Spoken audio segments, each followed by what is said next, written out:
Hello everyone, I'd like you to welcome my special guest today to this week's episode of Coaching Conversations. I'm really pleased to have with me today Eleanor Lawrence from Cake and Coaching. Hello Eleanor.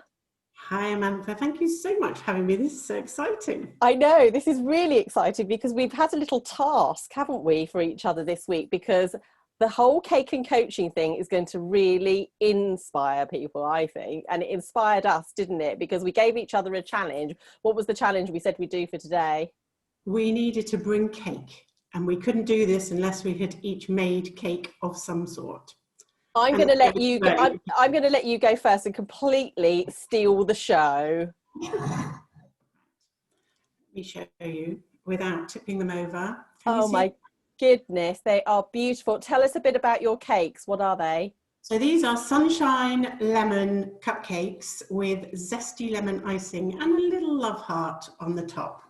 And actually it's been very exciting because I've been asked to make my youngest son's wedding cake.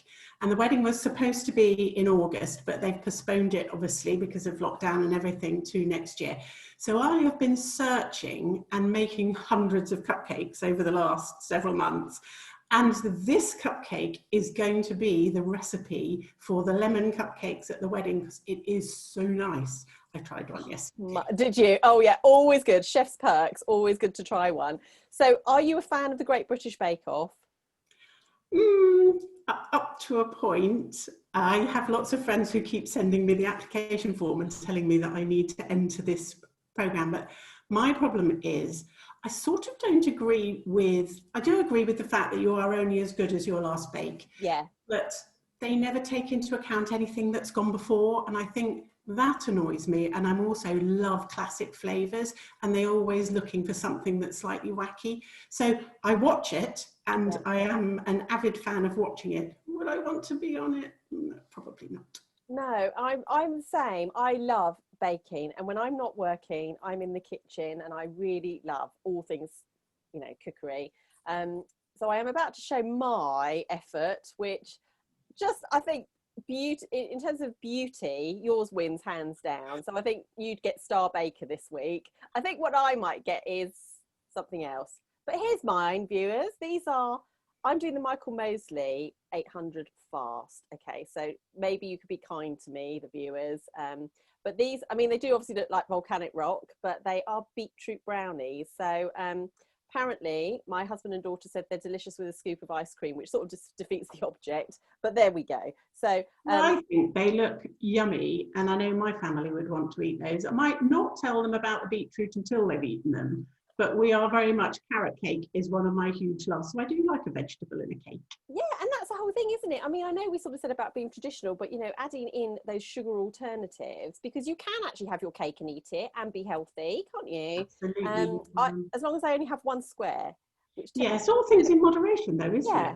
Yeah, one can lead into two quite quickly though, Eleanor, certainly on a Monday. So I'm just sliding those out of view. But so let's get back to you, because we met a little while ago, didn't we, through something that we're doing together. And I just was so fascinated with you. I can remember going, can I just ask you, is it right, cake and coaching? So tell us, how did you come up with Cake and Coaching? Because this is a series all about amazing coaches. So tell us about it. So it is a slightly odd one. Two passions in life for me. One is cake and the other is coaching. And I have spent so many years coaching.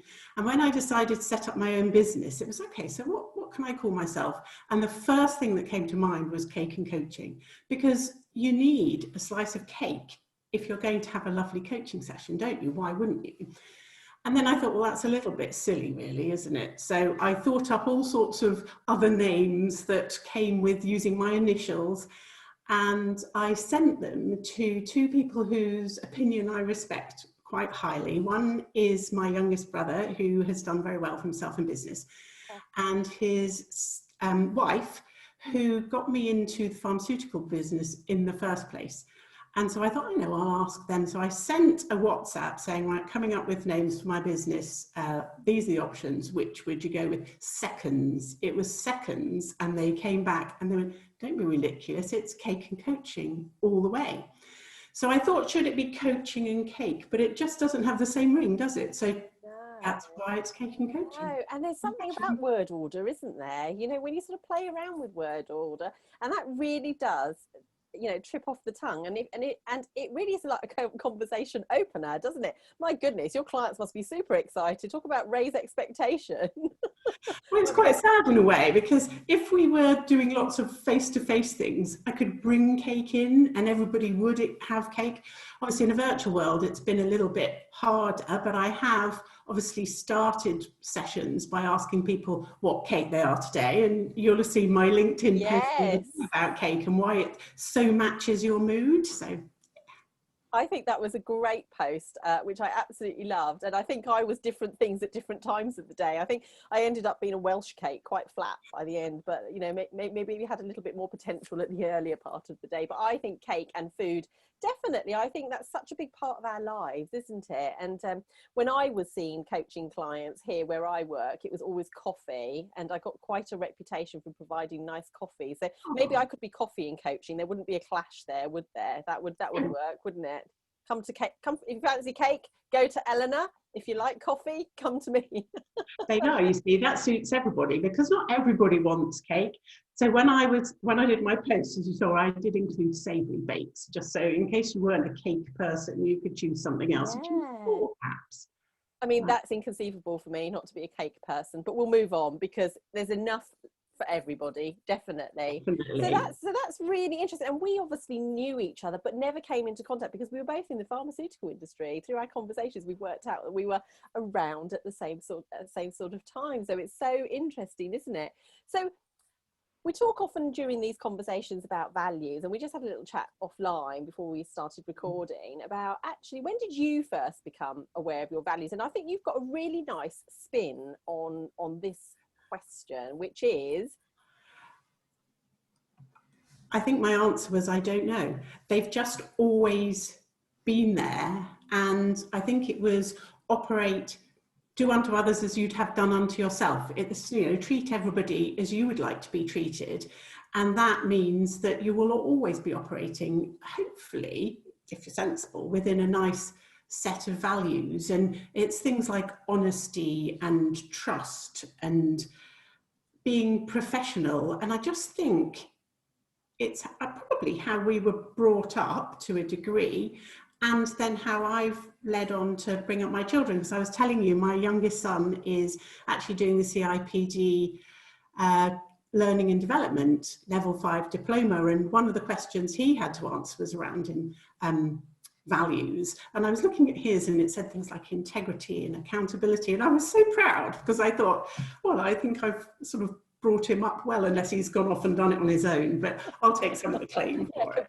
Complete. And I think it's a really important point, because in the work that I do, we do a definite process which elicits your value. So we call that values elicitation. And we tend to work to the value of 5 in your professional life and 5 in your personal life. You can do as many as 8, actually. I'm not sure that's as manageable, but you're absolutely right. You get a sense of it, and we connect with people because we share the same values. So you're right. You know, values are pretty much established from about the age of 7, actually. So family is really important. The environment is really important.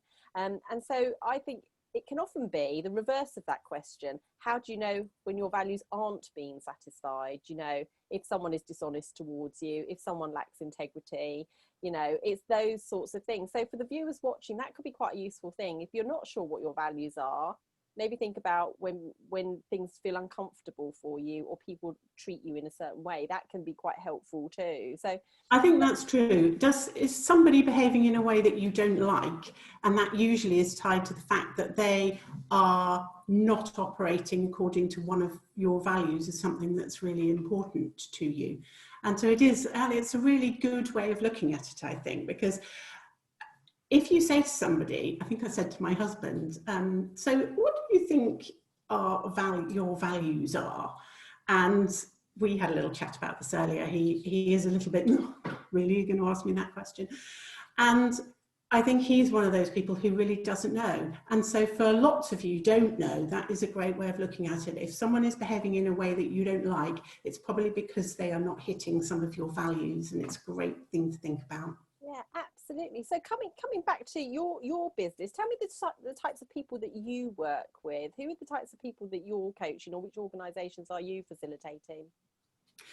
Well, I've got sort of two strings, if you like, probably because of lockdown and coming into a virtual world, things haven't turned out quite as I expected them to, but not in a bad way. So I have one sort of virtual communication line, and I've been doing some remote coaching as well, helping managers look at how you coach and how you tailor your coaching skills to a virtual world, because I've found that lots of people are not helping themselves. They're not doing themselves a service. They're rushing from one thing to another, and they're not taking time to really think about the planning and the pre-coaching and the post-coaching that they used to do. So that's one whole arm.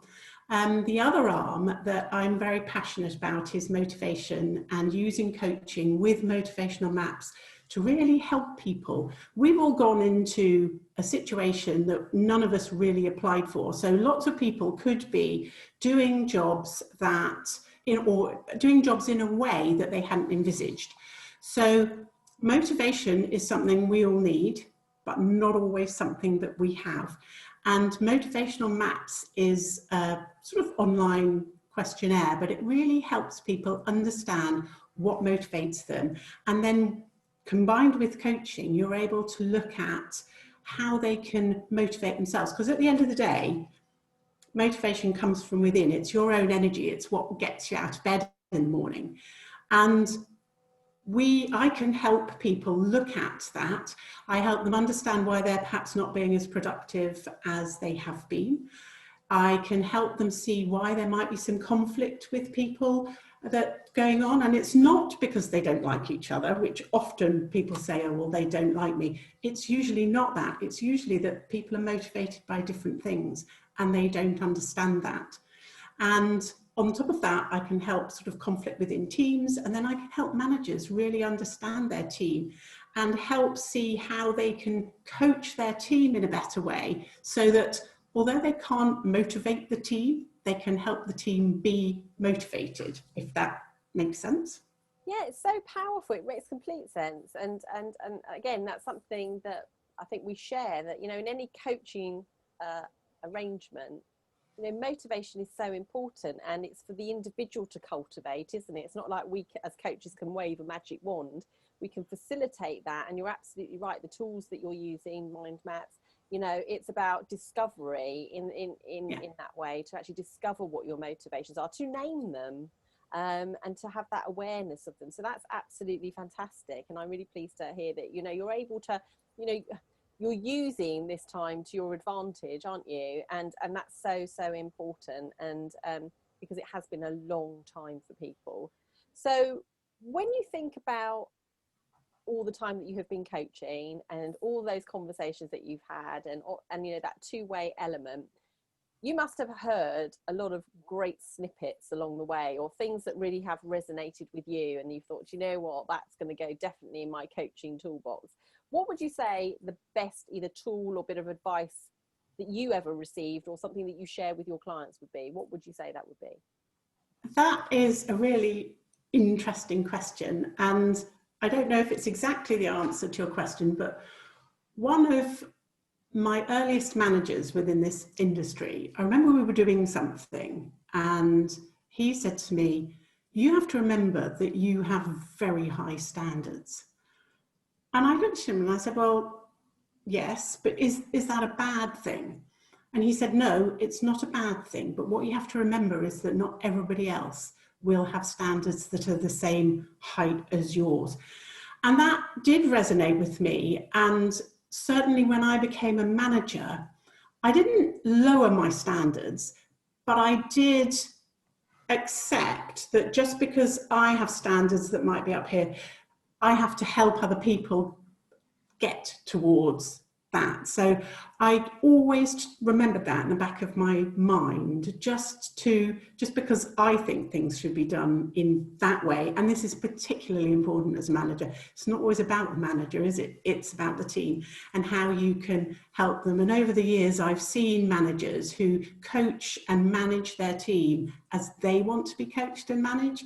And that's not what it's about for me. It's about how can I flex my skills and help the person that I'm working with to become the best that they can be. And it's not about how I want it to be done, it's about how they want it to be done. Yeah, that is such a good point. I was going to do a post actually on LinkedIn today around the brain, the difference between the male brain and the female brain. Do you know the research is saying there is actually no difference apart from a 10% weight size issue going on. There is actually no difference in terms of how we process. And really what it comes down to is your environment and your capacity to learn. And they gave a great example, and they said that actually, you know, it's not that men and women bring different skill sets to positions. It's just not true anymore, and the research is bearing out on that. So you're absolutely right. It's about understanding my way is not the only way, isn't it? And as much as coaches, we've got all these great ideas that we want to give you. Actually, it's about you cultivating those, and I think that's a really important point about coaching. Actually, we're not fixers. No, we're not. We're enablers, aren't we? We are. It's all about the questions that you ask, and hopefully the people that you're working with will come up with the answers themselves, because that's so much more powerful. I could sit and tell somebody all the things that they should be doing, but they're my ideas. They're not that person. They've got to own what they want to do, and they've got to want to make a difference and to change. And the best way of doing that is helping them come up with their own answers. Yeah, absolutely. And so I think we've almost answered a sort of a myth really about the coaching there as well, which is actually we are enablers, and we're, you know, and through conversation comes that creativity and, you know, that spark, and that motivation can be reignited. But the individual holds all of that, don't they? So if we do come on to myths, I mean, although we busted that one a little bit, are there any other myths or misunderstandings, do you think, about coaching that you could answer today, or things to throw out for thought or discussion? Is there anything you want to challenge? Well, I think it sort of follows on from what we were just talking about, and whether it's coaching or development, it's something that's done to you. Okay. It's something that's done to you, or I want to be developed. Develop me. And I think the myth is that people who actually move on in the world grab their own development, and they seek the opportunities, they seek the mentors, they seek the coaches. They might listen to what are those things called? God, I'm having a brain freeze.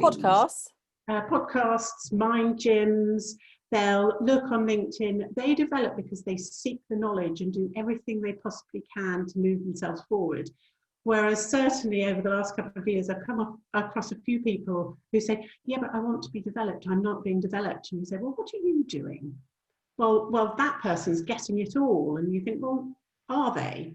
So for me, it's a myth. Development is not something that is done to you. It's something you grab, and you can develop yourself if you want to.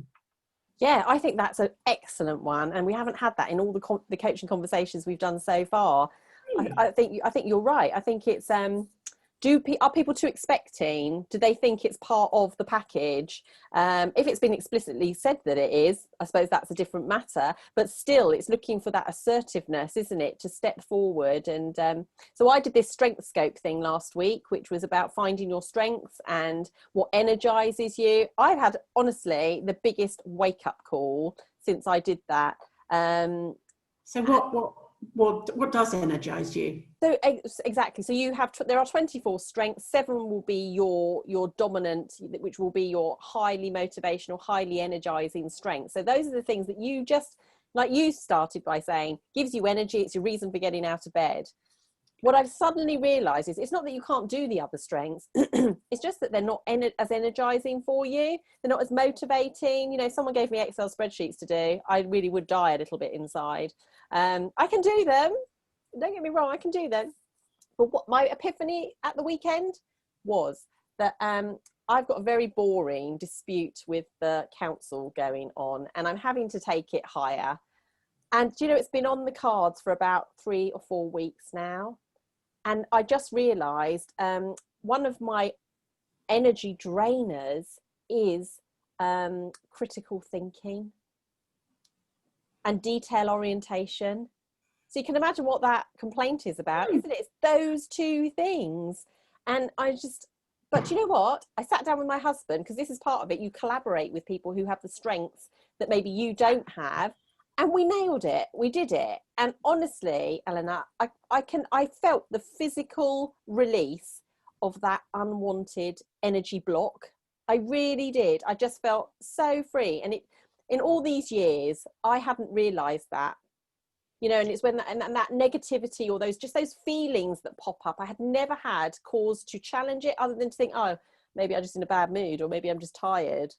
I think that's brilliant. And some years ago, while I was still a manager, we did turn things on their head. And when we were doing people's development plans, instead of looking at gaps, there are always gaps, and some are really important that you have to fill whether you like them or not. But we actually looked at strengths and put development plans together based on people's strengths and what they were really good at and what they could share with others, or how they could develop that even further, rather than always saying, oh, well, you're not very good at using your customer management system. Let's put something in your development plan to help you. Well, as long as you can hit the basics, why bother? You're not very good with an Excel spreadsheet. Find someone else who is, while you use your time doing something else. And interestingly enough, the motivators from Motivational Max, of which there are 9, it's very similar. It's not that some are bad and some are good. They're not. They are all the same. Just some of them appeal to you far more than others. And everyone has a bottom motivator. And my bottom motivator actually is called friend. Now, it's not that I don't have friends, and it's not that I don't like people. It's just not the thing that motivates me. I don't need to be in an office surrounded by lots of people, which is probably why we do what we do. Yeah. So it's just having that deeper understanding of what's going on that appeals to you can make such a difference. Yeah, I agree. And I just love the fact that it just infused me so much. It gave me a reason. And it gave me, I think often that's what we're searching for, isn't it? It's that reason for why we feel and operate and behave the way we do. And the context is so, so important. And I just thought, yeah, not that I'm going to dib out on that. You know, I can do it, but actually I just need to be mindful. Actually, which of my other strengths could I bring in to help that? And like you say, then that creates that motivation. So I think a lot of people will come out of this time being a bit more certain about what they like and what they dislike. I think the challenge may be going forward, well, what do I do about it? Absolutely, and that's the next step, and that's where coaching can help people think about that.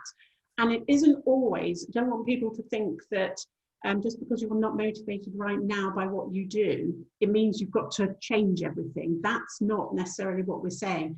It's about looking at what's going on and what could you tweak and help yourself be happier with. And sometimes, yes, there are people who look at what they're doing and they're so not motivated by them, and there's no way you could develop them upwards, that they have to look for something else. But for the majority of us, it's about small changes that we have within our control that can make us happy about what we're doing. I completely agree. Completely agree. So now we've bust a couple of myths. We've had a bonus one there as well. So my favourite question, which I get terribly excited about, which is the dinner question. Okay. Yes. Which I know, you know, some people are like, oh, I've really had to think about that. So tell me. So let's have an imaginary. What are we having? Dinner, or are we having people over for tea and cake? What are you going to do? I think tea and cake, or coffee and cake, whichever they want. Yes. Okay, more cake. Okay. And scones, because I love a cheese and bacon scone, so we'll bring those in as well. Right, now see what you've done there is you've raised my nemesis, because if I want to make a scone, what I actually make are Welsh cakes. So okay. I probably need a masterclass around.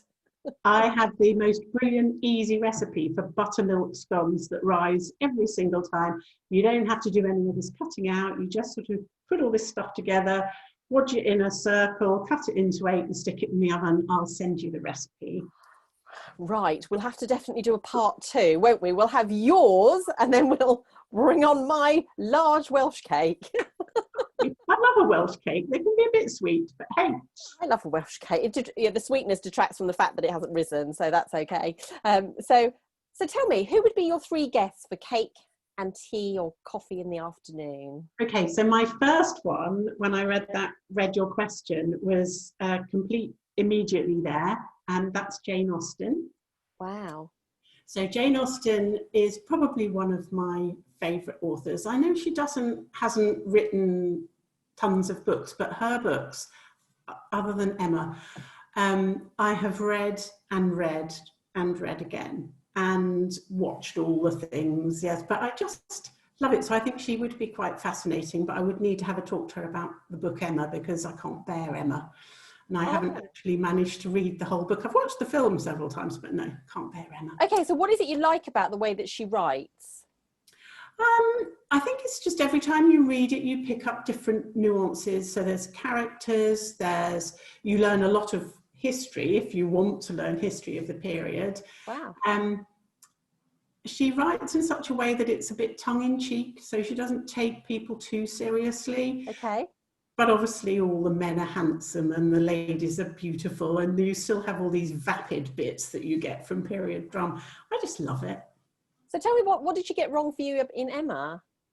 I think it's just that Emma doesn't appeal to me as a character, and so I lost interest in her very quickly in the book, which is interesting, isn't it? And you know, it probably comes back to the values piece, isn't it? There's very little to connect on.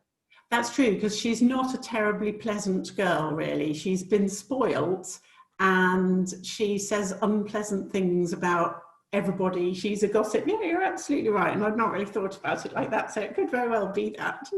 Yeah, and they were so good, weren't they, at sort of characterizing people in those novels. And yeah, and I think there's something about that, isn't there? You know, literature of that time can get a bit of a bad press, can't it? But actually, I've met a couple of people during lockdown who've given me a couple of belters, I would say, to say, no, honestly, read this and it will spark a passion for you. So I've put it down, Jane Austen. If you were to give me one book that I absolutely should read that would, you know, grab my attention, yeah, what would it be? I know everyone would say Pride and Prejudice, but I actually prefer Persuasion, because I think it's less well known, less obvious, and I love the heroine, and there's so many things that annoy me about the people around her, but she's lovely. So yeah, there we go. Yeah, so another values drop right there. So imagine if that character met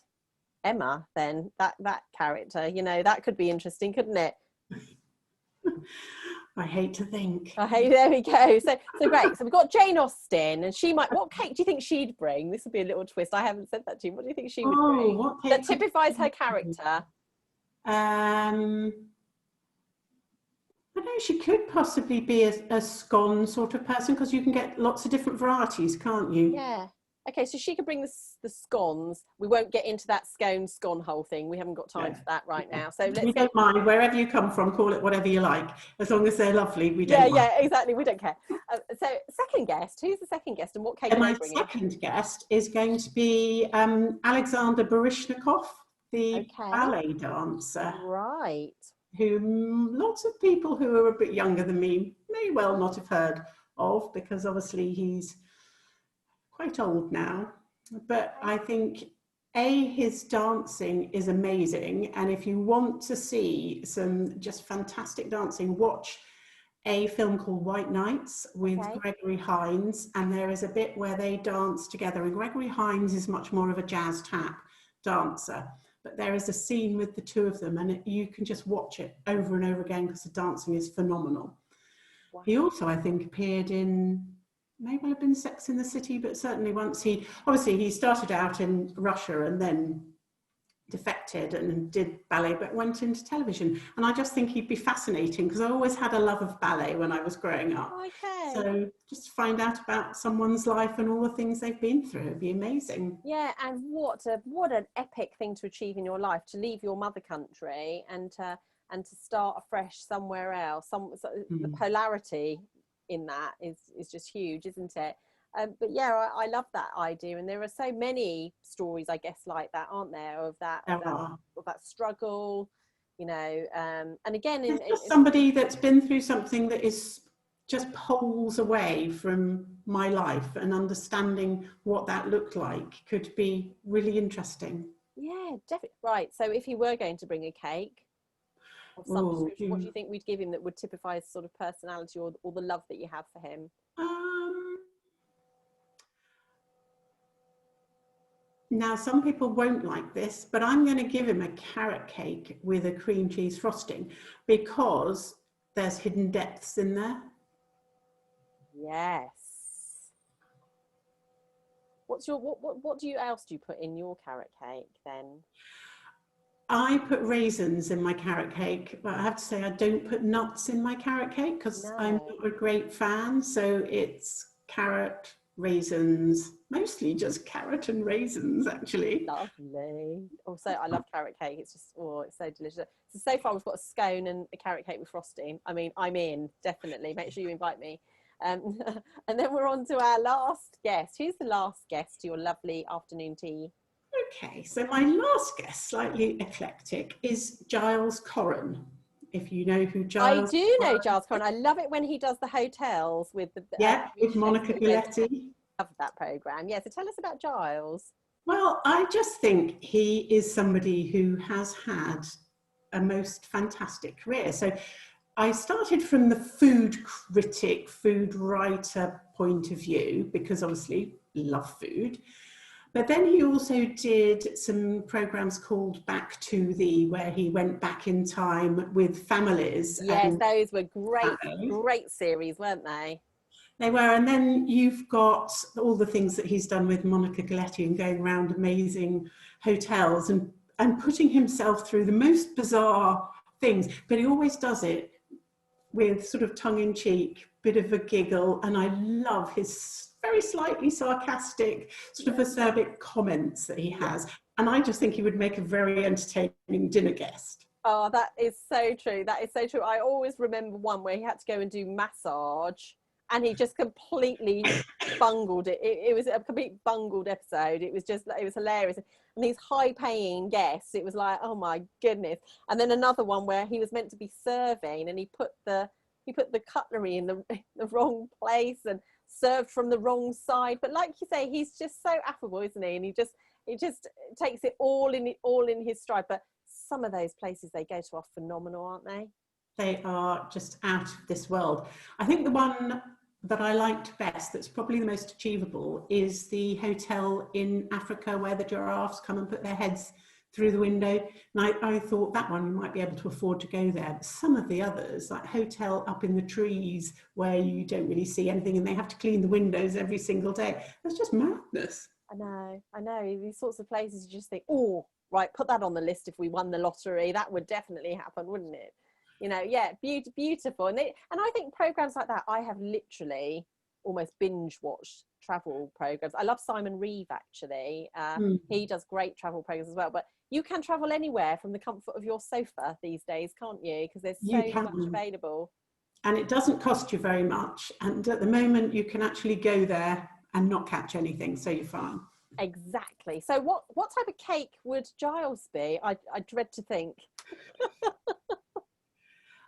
Let's make him I think we might have to go with a zesty, sharp lemon cake.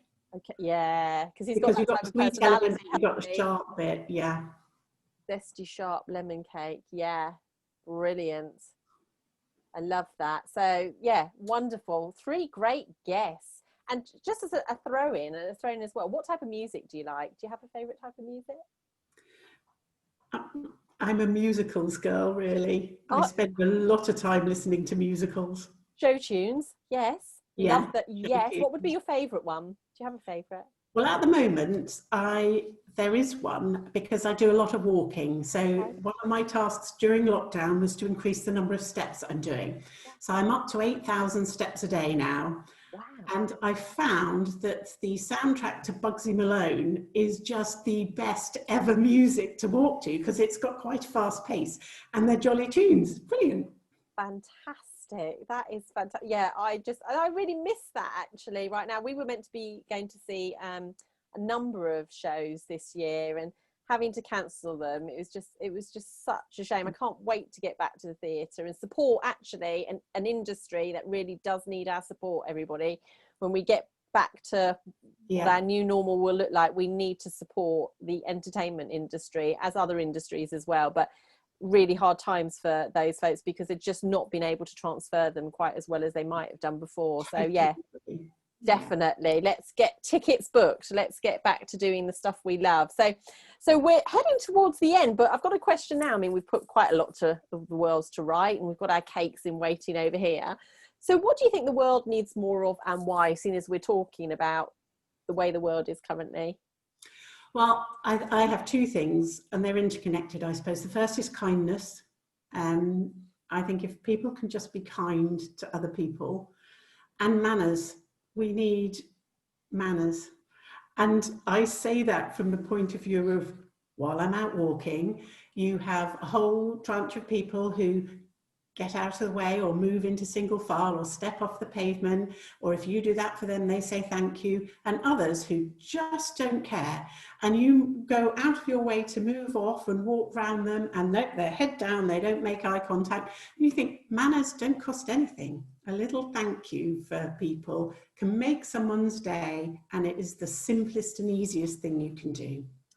I agree. And it comes back to that moral code, really, doesn't it? And your values, you know, and I do think, you know, I used to go down the road of saying, oh, well, they don't know any better. And I sort of think, well, no, I think you jolly well could know better if you opened your eyes up a little bit, because they're usually the first people to have a go at someone who doesn't do it for them, you know. So it's that mindset, isn't it? And again, values, it comes back to, actually, if you have that thoughtfulness about others, well, that shows up in your behaviour. If you don't have it or aren't accessing it for whatever reason, that's also a problem, you know. And I get it, sometimes people are having really off days and they've got stuff going on in their lives, and I get that too, but if you've seen the same sort of people doing the same thing and not changing their behaviour, well, that's the problem, isn't it? I agree with you, definitely. I think sometimes though, if you're having a tough day or a bad day, you're in a bad place, actually trying to smile at other people or say thank you can really help you get out of it a little bit,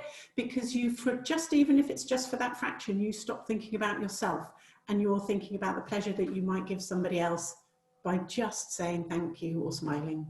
That's so true, because our neurology, when I would do volunteer work with children, I used to set them a little challenge, which is try and smile whilst you're frowning or in a bad mood, and literally just hold it, and it is almost that faking it to make it, and children love that.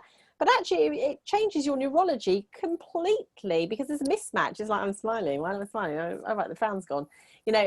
And it is that. So I agree with you, you know, turn the frown upside down and give a big smile is great, isn't it? Definitely. So tell us, what do you envisage going forward for yourself, for your business? You know, if you were to take a trip and time travel into the next 10 years, what would you like to see yourself doing or plan to do?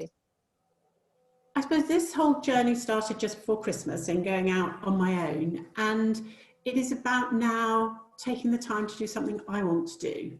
Yes, it's about help. I want to help others and still carry on doing that, but it's about doing the things that I'm passionate about. It comes back to that cake and coaching. I would love to be able to have coaching conversations with people and help them steer their lives in the way that's best for them. But at the same time, I'm not going to stop making cake. And that was a sort of little decision I made. It was, should I go with the cake business? Should I go with the cake and coaching for coaching business? And I decided that I loved making cake. And if I started doing it as a business, perhaps I wouldn't enjoy it quite so much. So I'm going to carry on doing the cake, but carry on doing the coaching. Exactly. And that's so important, isn't it? And I think that's why whenever my family say, should we enter you for the Great British Bake Off? And I'm like, no, thank you. Because what I wouldn't want to happen is to fall out of love with something that I really love doing. And I think there is a danger that to do it in such an intensive way. So I think you're right. I think you can have it all, you know, in that very mindful way of the things that you love, you can cultivate, can't you? And who says you can't do both? Nobody. Well, exactly. And I will carry on doing cakes. As I say, I've got the wedding cake coming up. Yeah, I did fantastic. make a wedding cake for a friend's daughter a couple of years ago. And I remember when she asked me, I thought, are you sure you really want me to do that? Oh. Of course I do. So I was working at NAP at the time, and they were very lucky because they got to try all the cakes because I did a dummy run. And I couldn't believe it. I went off for a meeting. An hour later, I came back and the whole cake had gone. Like vultures had come in. Cake has the capacity to do that. It turns really nice people into absolute animals, doesn't it? It's just like pile on the cake. We're hardwired, aren't we? But that's brilliant. Well, from me to you, I wish you the most success with that and enjoyment. And I really love the fact that you've combined the two of those. And I think that's what makes you unique. You know, and you've got that lovely capacity to motivate people, and using mind maps, that's so powerful too, isn't it, to give people that sense of what they could find motivating, because we forget so much from our years of being children, and the skills we've picked up. We sort of have forgotten some of those things. So it sounds to me like you'll be having some really fantastic conversations with your clients and getting them more of what they want, which is so important. Well, I hope so, because the thing about motivation is it changes all the time. It's not like you do a personality type of test and that is there then, you know, your personality is sort of mapped out. You could do a motivational map every 6 months and it will be different because of what's going on around you. And it only takes something like COVID to change that for everybody. And so it is brilliant. It's simple, it's brilliant, and it can help people. Fantastic. So tell us, how can people get in touch with you if they would like you to help them? What's the best way to get to know you? Well, I would love to get an email from anybody. So you just need to email me at eleanor@cakeandcoaching.com, all together, no gaps. Or find me on LinkedIn. You'll see from my little name at the bottom of my picture, my surname is spelt in a slightly unique way, in that it's Lawrance rather than the usual E. That's thanks to my husband's family. But yeah, find me on LinkedIn or drop me an email. I'd love to hear from you. Well, that's brilliant. Well, thank you so much for giving up your time, and thanks for being a great sport and doing the cakes. Let's give one more show of our cakes for anyone who's just, the same number is still there. Yes. Yeah, shame we couldn't swap. I could take one of yours and you could take one of mine, couldn't you? Lovely. Well, oh yeah, I will have one. Thank you, with a coffee in a minute. Lovely. Well, thanks so much for joining me, Eleanor, and I hope to have another chat with you sometime. So from me to you, bye for now. It's been a pleasure. Thank you so much. Thanks. Bye. Bye.